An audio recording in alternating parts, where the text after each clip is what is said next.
ginagawa mo? Bakit? Nagpapaganda, may date ako mamaya eh. Walang niya ka? Ako trabaho ng trabaho dito sa bahay. Bakit mo ako pinagtatawanan? Ano to? Anong ibig sabihin nito? Ha? Galing to sa akin, oh. Nag-Japan ako, walang niya. Para lang sa'yo, makapag-aral ka ng maayos. Tapos ito, nilulustay mo rito. Ano pa?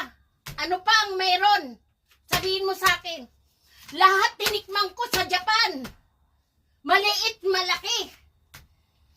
Para mapag-aral ka ng maayos. Anong ginagawa mo sa pera ko, anak?